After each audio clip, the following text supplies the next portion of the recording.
Welcome back dear students. BA Part First Political Science paper second भारतीय राजनीतिक विचारक unit 4th chapter है हमारा महात्मा गांधी।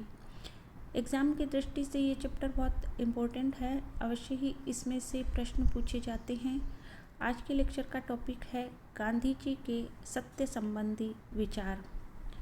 महात्मा गांधी का संपूर्ण जीवन, चाहे उसका स्वरूप राजनीतिक हो या आर्थिक या सामाजिक, आध्यात्मिकता से ओतप्रोत था। महात्मा गांधी के आध्यात्मिक आदर्शवाद में ईश्वर, सत्य, अहिंसा, नैतिकता, साध्य और साधनों की पवित्रता, इन सब का विशिष्ट स्थान है। गांधी जी के आध्यात्मिक दर्शन में ये विभिन्न पहलू अलग अलग नहीं थे, बल्कि एक दूसरे से गुंथे हुए थे। गांधी जी के जीवन और चिंतन में ईश्वर के प्रति अटूट विश्वास था। उनके लिए ईश्वर और सत्य या सत्य और ईश्वर में कोई अंतर नहीं था। उनका कहना था कि सत्य ही ईश्वर है, सत्य का निषेध ईश्वर का निषेध है। गांधी जी ने ईश्वर को सत्य, प्रेम और अंतःकरण भी कहा। उन्होंने ईश्वर सत्य है इस कथन को बदलकर सत्य ईश्वर है ऐसा कर दिया। गांधी जी की यह अभिव्यक्ति मनोवैज्ञानिक रूप से बहुत ही महत्वपूर्ण है।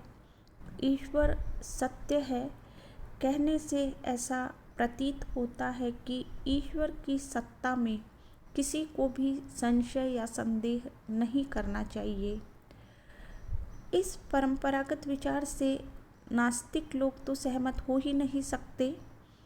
इसलिए यदि सत्य शब्द को ईश्वर के पश्चात न लगाकर ईश्वर से पहले लगा दिया जाए, अर्थात सत्य को ईश्वर कह दिया जाए, तो इस पर नास्तिकों को या अन्य किसी को कोई आपत्ति नहीं होगी, क्योंकि सभी सत्य की खोज करना चाहते हैं, सत्य को जानना चाहते हैं। सत्य ईश्वर है इस धारणा को सारी मानव जाति अपना सकती है। सब इस बात पर सहमत हो सकते हैं और इसके आधार पर अलग अलग धारणाओं या मान्यताओं वाले व्यक्ति भी सत्य के मंच पर एक हो सकते हैं। इस प्रकार सत्य जीवन की एकता लाने वाला बन जाता है। सत्य ईश्वर है कहकर गांधी जी ने वस्तुतः ईश्वर संबंधी अपनी एक परिभाषा दी है। गांधी जी के संपूर्ण चिंतन की एक अति महत्वपूर्ण धारणा या विचार है सत्य। गांधी जी ने मनुष्य में अंतर्निहित धार्मिक भाव के विकास के लिए सत्य और अहिंसा को अपरिहार्य माना। सत्य क्या है, इसके उत्तर में गांधी जी ने कहा था, यह एक बड़ा कठिन प्रश्न है, किंतु स्वयं अपने लिए मैंने इसे हल कर लिया है। तुम्हारी अंतरात्मा जो कहती है वही सत्य है। पर सत्य को ग्रहण कर उसे व्यक्त करने के लिए अंतरात्मा शुद्ध होनी चाहिए, क्योंकि शुद्ध अंतरात्मा की आवाज़ ही सत्य हो सकती है। अंतरात्मा की शुद्धि के लिए साधना की आवश्यकता होती है और यह साधना जीवन में सत्य, अहिंसा, अस्तेय, ब्रह्मचर्य और अपरिग्रह को अपनाकर ही की जा सकती है। गांधी जी ने सत्य के दो प्रकार स्वीकार किए हैं, एक निरपेक्ष सत्य और दूसरा सापेक्ष सत्य। गांधी जी के अनुसार निरपेक्ष सत्य का अर्थ है वह जो वास्तव में है या जिसकी सत्ता है, जो स्वयं अपना प्रमाण है, जो सद्गुण संपन्न है। गांधी जी का मत है कि ब्रह्म के अतिरिक्त अन्य समस्त तत्व नश्वर है, इसलिए उनकी सत्ता वास्तविक नहीं है। अतः ब्रह्म या ईश्वर को ही निरपेक्ष सत्य के रूप में समझा जा सकता है। गांधी जी के अनुसार निरपेक्ष सत्य सर्वव्यापक, सर्वशक्तिमान और शाश्वत होता है। इस निरपेक्ष सत्य को ही गांधी जी ने ईश्वर ही सत्य है की अपेक्षा सत्य ही ईश्वर है कहना अधिक उपयुक्त समझा। उन्होंने कहा, ईश्वर के असंख्य नामों में से यदि एक का चयन किया जाए तो वह सत्य ही होगा, अतः वस्तुतः सत्य ही ईश्वर है। सत्य ही वह तत्व है जिससे अन्य सभी तत्व निर्मित हुए हैं। सत्य की शाश्वतता तथा आध्यात्मिकता से गांधी जी ने यह निष्कर्ष नहीं निकाला कि उस सत्य की प्राप्ति मनुष्यों द्वारा संभव नहीं है। उन्होंने यह अवश्य स्वीकार किया कि केवल शुद्ध आत्मा ही, पवित्र आत्मा ही निरपेक्ष सत्य का दर्शन कर सकती है। मानव शरीर को धारण करते हुए पूर्णता के उस आध्यात्मिक स्तर तक पहुंचना बहुत मुश्किल है, अतः भौतिक नेत्रों से उस निरपेक्ष सत्य का साक्षात्कार किया जाना कठिन है। गांधी जी के मत में व्यक्ति निरपेक्ष सत्य की ओर बढ़ने के लिए सापेक्ष सत्य को माध्यम बना सकता है। सापेक्ष सत्य को अंतरात्मा की पुकार अथवा किसी समय विशेष में किसी विशेष परिस्थिति के विषय में शुद्ध हृदय से सोची हुई बात के रूप में परिभाषित किया है। गांधी जी के अनुसार सापेक्ष सत्य निरपेक्ष सत्य का निषेध नहीं करता। दोनों सत्यों का पारस्परिक संबंध है। सापेक्ष सत्य निरपेक्ष सत्य का एक अंग है। वस्तुतः निरपेक्ष सत्य में विश्वास रखते हुए सापेक्ष सत्य पर दृढ़तापूर्वक चलकर ही व्यक्ति निरपेक्ष सत्य को प्राप्त कर सकता है। जीवन का अंतिम लक्ष्य ब्रह्म अर्थात निरपेक्ष सत्य को जानना है।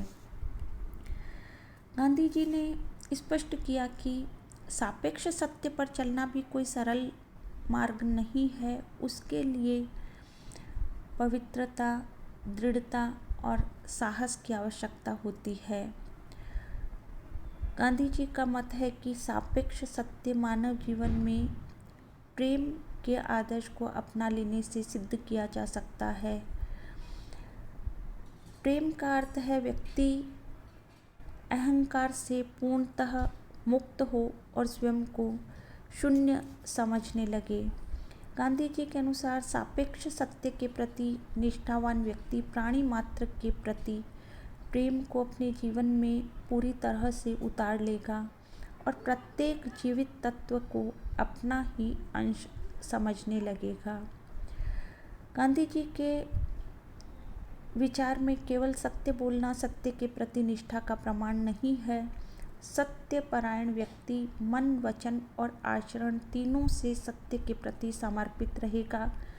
मन की पवित्रता, आचरण की शुद्धता और वाणी की निर्मलता व्यक्ति के आचरण की सत्यपरायणता के 3 स्पष्ट मापदंड है। सत्यपरायण व्यक्ति स्वार्थ, लोभ, भय और अहंकार से मुक्त होगा, क्योंकि वह सापेक्ष सत्य पर आचरण तभी कर सकेगा जब उसे प्राणी मात्र के अनिवार्य ईश्वरत्व में विश्वास हो। इस प्रकार एक सत्यपरायण व्यक्ति न तो स्वयं को किसी अन्य से हीन समझेगा और न किसी अन्य को स्वयं से हीन मानेगा। ईश्वर में उसकी पूर्ण निष्ठा उसे किसी भी भौतिक भय से भयभीत नहीं होने देगी। वह स्वयं को कमज़ोर नहीं मानेगा। इस प्रकार सत्यपरायण व्यक्ति दूसरों के प्रति पूरे श्रद्धा का, सम्मान का, आदर का भाव रखते हुए किसी भी अन्याय के विरुद्ध पूरी तरह संघर्ष के लिए सदैव तत्पर रहेगा। गांधी जी ने स्पष्ट किया कि सत्यपरायणता में पूर्वाग्रहों और दुराग्रहों के लिए कोई स्थान नहीं होता। सत्य के प्रति निष्ठावान व्यक्ति विनम्रता से यह सदैव स्वीकार करेगा कि किसी स्थिति विशेष में उसके दृष्टिकोण में अपूर्णता की संभावना हो सकती है। ऐसी स्थिति में जब भी उसका शुद्ध पवित्र हृदय और अंतरात्मा उसे यह स्वीकार करने के लिए प्रेरित करे कि उसका पक्ष सत्य नहीं था, तो वह अपनी गलती स्वीकार करने के लिए सदैव तैयार रहेगा। गांधी जी ने ये माना कि सत्य के द्वारा मानव जाति कष्टों से, तकलीफ़ों से, दुखों से मुक्ति प्राप्त कर सकती है। लौकिक जीवन में सत्य के महत्व को बताते हुए उन्होंने कहा कि सत्य धर्म नीति का मूल है और उसकी सहायता से मानव अपने लौकिक जीवन के सभी पक्षों का आध्यात्मिकरण व नैतिकीकरण कर सकता है और इस प्रकार एक आदर्श सामाजिक राजनीतिक व्यवस्था की स्थापना में सफल हो सकता है। मनुष्य को सदैव सत्य का आचरण करना चाहिए। सत्य के परिवेश में केवल व्यक्ति ही नहीं वरन समूह, समाज और संपूर्ण मानव जाति सम्मिलित है। सत्य का पालन धर्म, राजनीति, अर्थनीति सब में होना चाहिए। व्यक्ति और समाज का कोई भी पक्ष सत्य से विरक्त या अछूता नहीं रहना चाहिए। गांधी जी की वास्तव में यह सबसे बड़ी देन थी कि उन्होंने व्यक्तिगत आधार पर सत्य की खोज के लिए किए जाने वाले प्रयासों का संबंध सामाजिक हित से जोड़ दिया। आज के लिए इतना ही। इसी के साथ धन्यवाद।